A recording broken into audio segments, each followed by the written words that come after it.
Au lendemain de la frappe aérienne russe la plus massive sur le territoire ukrainien, plusieurs régions à nouveau ont subi des bombardements. En fait, plusieurs salves de missiles et de drones tirés par la Russie. Ce sont deux villes du sud du pays et qui ont particulièrement souffert. La nuit a à nouveau été un cauchemar pour les habitants de la région de Zaporijjia dans le sud-est de l'Ukraine. Des frappes vers 2h30 du matin. Les sauveteurs accourus sur les lieux tentent de limiter les dégâts des incendies, mais aussi de retrouver des blessés et des morts. Ici, 2 personnes sont décédées. Ce matin, les habitants ont le cœur gros, comme cet homme qui a vu son hôtel s'effondrer. Le toit est effondré, le mur est fissuré, il faudra maintenant reconstruire les fondations. Tout est cassé à l'intérieur, il va falloir tout reconstruire. 4 personnes ont été blessées et beaucoup d'autres sont encore sous le choc. Ce sont des drones russes de fabrication iranienne qui ont frappé la région, comme ici à Kryvyi, la ville du président Zelensky. Les cibles, des infrastructures publiques, mais encore une fois, les habitants paient un lourd tribut. J'avais très peur et je ne savais pas quoi faire. J'ai regardé par la fenêtre, j'ai vu arriver beaucoup de voitures, des sauveteurs, des policiers. Beaucoup de gens sont allés dans le passage souterrain. J'ai pensé que je devais faire la même chose pour ma sécurité. L'Ukraine affirme avoir abattu 60 drones Shahed et 5 missiles de différents types. Le président ukrainien a aussi annoncé que son pays a pu utiliser des avions occidentaux.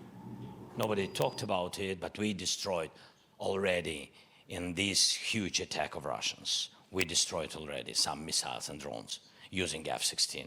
I will not share how many, but we did it thanks to partners that they gave us F-16s provided to us. Au total, la Russie aurait tiré 91 engins d'attaque en une seule nuit. Et j'ai pu joindre notre correspondante à Kiev, Maureen Mercier. Maureen, dans quel état est la population après ces attaques massives russes ? Lorsque vous voyez la vie derrière moi, j'imagine que vous vous dites l'Ukraine fait face. Je vous donne un exemple très concret. C'est le cas de la plupart des Ukrainiens. Ces dernières 36 heures, je n'ai eu accès ici chez moi à Kiev qu'à 2 heures d'électricité. Comment travailler avec si peu d'électricité ? Il faut un générateur, ça a un coût, ça n'est évidemment pas à la portée de tous.